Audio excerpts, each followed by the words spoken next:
Hello friends. तो अगर आप क्लास 12th में हैं और आपका एग्ज़ाम होने वाला है मई मंथली एग्ज़ाम 27 मई को आपका एग्ज़ाम होने वाला है हिंदी का।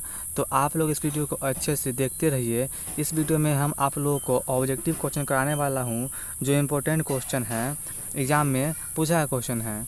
तो इस वीडियो से आप लोगों के एग्ज़ाम में कुछ ऑब्जेक्टिव प्रश्न देखने को मिलेंगे, तो आप लोग उसे अच्छे से देखते रहिए। तो वीडियो को शुरू करते हैं, लेकिन शुरू करने से पहले आप लोग वीडियो को लाइक कर दीजिए और इसी प्रकार की वीडियो पाने के लिए चैनल को सब्सक्राइब कर लीजिए। और ये आपका सेट है आई, आपका सेट नंबर आई दिया हुआ है और यहाँ पर हिंदी का अनिवार्य प्रश्न है।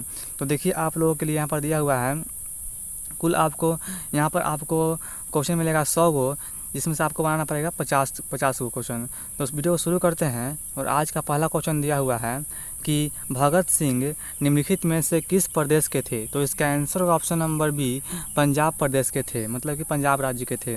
आगे हैं, वात्सल्य भाव के सर्वोपरि कवि निम्न में से कौन है। तो इसका आंसर होगा ऑप्शन नंबर सी, सूरदास जी है। इसमें आप लोगों के लिए आंसर भी टिक कर दिए हुए हैं। आगे दिया हुआ है, जयशंकर प्रसाद किस वाद के कवि हैं। तो इसका आंसर होगा ऑप्शन नंबर ए, छायावादी कवि हैं। ऑप्शन नंबर ए इसका आंसर सही होगा। अगर आप लोगों को इसका पीडीएफ चाहिए तो आप लोग व्हाट्सएप कर दीजिएगा, हम आपको पीडीएफ सेंड कर देंगे। आगे दिया हुआ है, प्यारे नन्हे बेटे को कविता में लोहा किसका प्रतीक है। तो इसका आंसर होगा ऑप्शन नंबर डी, कर्म का प्रतीक है। आगे दिया हुआ है 5 नंबर, पुत्र वियोग शीर्षक कविता कैसी है। तो इसका आंसर होगा ऑप्शन नंबर ए, शोक गीत है। ऑप्शन नंबर ए इसका आंसर सही होगा। आगे दिया हुआ है, कवित्री का खिलौना क्या है। तो उसका पुत्र है। कवित्री का खिलौना उसका पुत्र, ऑप्शन नंबर ए इसका आंसर सही दिया हुआ है। आगे दिया हुआ है 7 नंबर, भागलपुर विश्वविद्यालय में उप कुलपति पद पर निम्नलिखित में से कौन रहे हैं। तो इसका आंसर होगा option number A, Ramdhari Siddhinkar ji. Option number A इसका आंसर सही होगा। आगे दिया हुआ है 8 नंबर, संपूर्ण क्रांति संभाषण किसने दिया था। तो इसका आंसर होगा ऑप्शन नंबर ए, जयशंकर प्रसाद जी दिए थे। आगे दिया हुआ है क्वेश्चन नंबर 9, निम्नलिखित में से कौन सी गद्य कविता है। इसमें से कौन सी गद्य कविता है। तो इसका आंसर होगा ऑप्शन नंबर डी, अधिनायक। ऑप्शन नंबर डी इसका आंसर सही होगा। आगे दिया हुआ है, अधिनायक शीर्षक कविता में निम्न में से किस प्रकार की रचना है। तो इसका आंसर होगा ऑप्शन नंबर ए, व्यंग्य कविता है। ऑप्शन नंबर ए इसका आंसर सही होगा। आगे दिया हुआ है, इसमें कह रहा है कि उसने कहा था कहानी में किस युद्ध का उल्लेख है। तो इसका आंसर होगा ऑप्शन नंबर बी, द्वितीय विश्व युद्ध का उल्लेख है। ऑप्शन नंबर बी इसका आंसर सही होगा। आगे दिया हुआ है क्वेश्चन नंबर 12, प्रेम के पीर निम्नलिखित में से कौन कहे जाते हैं। तो इसका आंसर ऑप्शन नंबर ए होगा, जायसी जी कहे जाते हैं। ऑप्शन नंबर ए इसका आंसर सही होगा। आगे हैं, हिंदी के एडिशन निम्नलिखित में से कौन कहे जाते हैं। तो इसका आंसर ऑप्शन नंबर ए राइट होगा, बाल कृष्ण भट्ट जी को कहते हैं। आगे दिया हुआ है क्वेश्चन नंबर 14, तार सप्तक के संपादक निम्न में से कौन है। तो इसका आंसर ऑप्शन नंबर ए होगा, अज्ञा जी है। आगे हैं, वाद विवाद संवाद के रचनाकार निम्न में से कौन है। तो इसका आंसर ऑप्शन नंबर डी होगा, जयशंकर प्रसाद जी।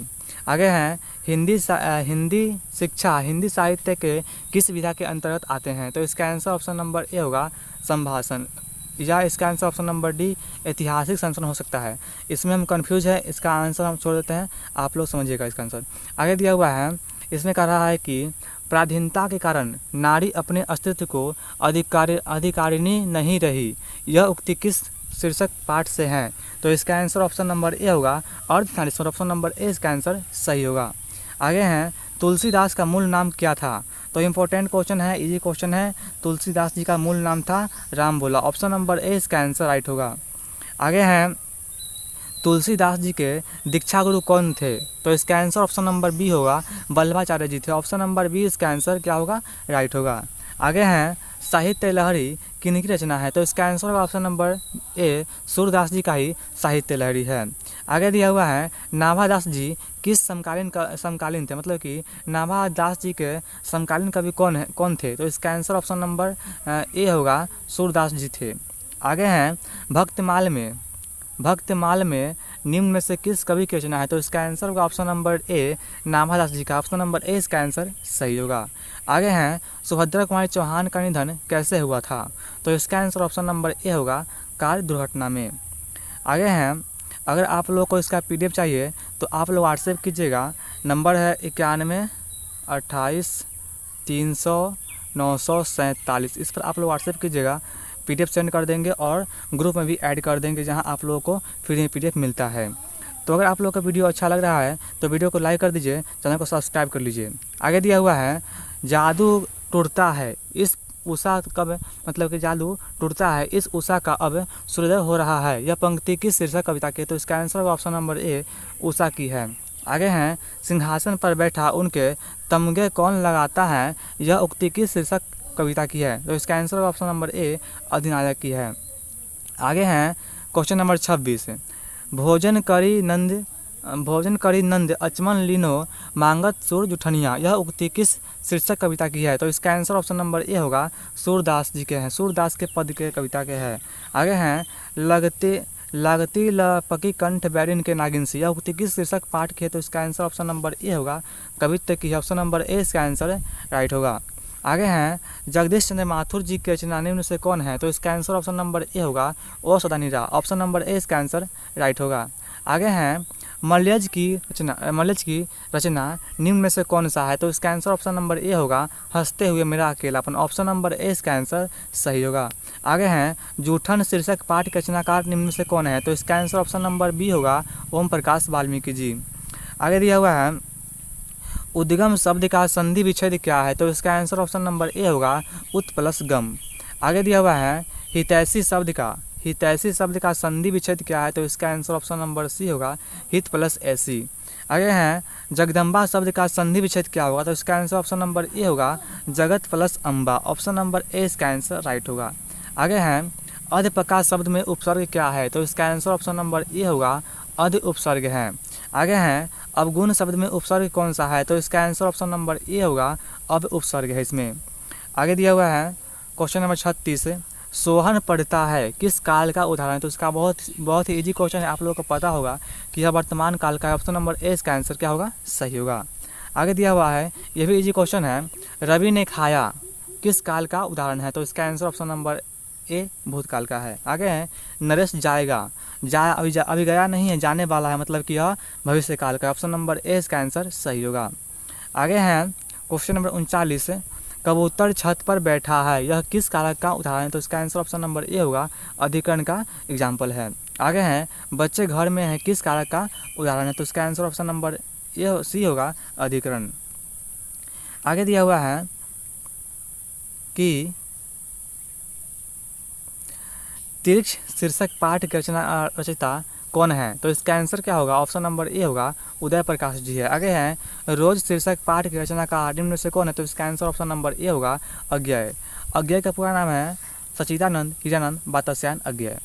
आगे देखिए दिया हुआ है क्वेश्चन नंबर 43, सिपाही की माँ शीर्षक पाठ की रचयिता कौन है? तो इसका आंसर ऑप्शन नंबर डी होगा, मोहन राकेश जी है। आगे हैं क्वेश्चन नंबर 44, करवक शीर्षक कविता के कवि कौन है? तो इसका आंसर ऑप्शन नंबर डी होगा, जायसी जी है। आगे दिया हुआ है क्वेश्चन नंबर 45, अधिनायक शीर्षक कविता के कवि कौन है? तो इसका answer option number D, option number ए होगा, रघुवीर सहाय जी। ऑप्शन नंबर ए इसका आंसर सही होगा। गांव का घर शीर्षक कविता के अनुसार पंचायती राज में कौन खो गए हैं? तो इसका आंसर ऑप्शन नंबर ए होगा, पंच परमेश्वर खो गए हैं। आगे दिया हुआ है गांव का घर कविता किस संग्रह से ली गई है? तो इसका आंसर ऑप्शन नंबर ए होगा, संशय आत्मा से ली गई। ऑप्शन नंबर ए इसका आंसर राइट होगा। आगे दिया हुआ है कामायनी महाकाव्य के रचनाकार कौन है? तो इसका आंसर ऑप्शन नंबर ए होगा, जयशंकर प्रसाद जी है। आगे हैं क्वेश्चन नंबर 49, रामचरितमानस का महाकाव्य के रचयिता कौन है? तो इसका आंसर ऑप्शन नंबर सी होगा, तुलसीदास जी है। आगे हैं वसुंधरा भोगी मानव और अधर्म मानव एक ही सिक्के के दो पहलू है, यह उक्ति किस शीर्षक पाठ से? तो इसका आंसर ऑप्शन नंबर ए होगा, ओसवानिरा से। ऑप्शन नंबर ए इसका आंसर सही होगा। इसमें हम कंफ्यूज है, इसका आंसर हमें आप लोग बताइएगा। ऑप्शन इसका आंसर हमें नहीं पता है। आगे दिया हुआ है 51 नंबर कह रहा है कि बिना पानी शब्द कौन सा समास है? तो इसका आंसर ऑप्शन नंबर ए होगा, बहुब्रीहि समास है। बिना पानी में बहुब्रीहि समास है। अब देखिए आज का लास्ट क्वेश्चन है, मानवता शब्द कौन सा संज्ञा है? तो इसका आंसर ऑप्शन नंबर सी होगा, भाववाचक संज्ञा। ऑप्शन नंबर सी इसका आंसर सही है। तो फ्रेंड्स आज के इस वीडियो में इतना ही था। अगर आप लोग इसे अच्छे से याद कर लिए होंगे तो अगर आपको एग्ज़ाम इससे कुछ प्रश्न आपको एग्जाम में देखने को मिलेंगे हाँ, तो अगर आप लोग का वीडियो अच्छा लगा होगा तो वीडियो को लाइक कर दीजिएगा और इसी प्रकार के वीडियोज़ पाने के लिए चैनल को सब्सक्राइब कर लीजिएगा और बेल आइकन को दबा दीजिएगा। तो मिलते हैं अगले वीडियो में। और हाँ, अगर आप लोगों को इसका PDF चाहिए फ्री में तो आप लोग व्हाट्सएप कीजिएगा, नंबर है 91 28 300 947। इस पर आप लोग व्हाट्सएप कीजिएगा, हम आपको PDF सेंड कर देंगे। तो मिलते हैं अगले वीडियो में।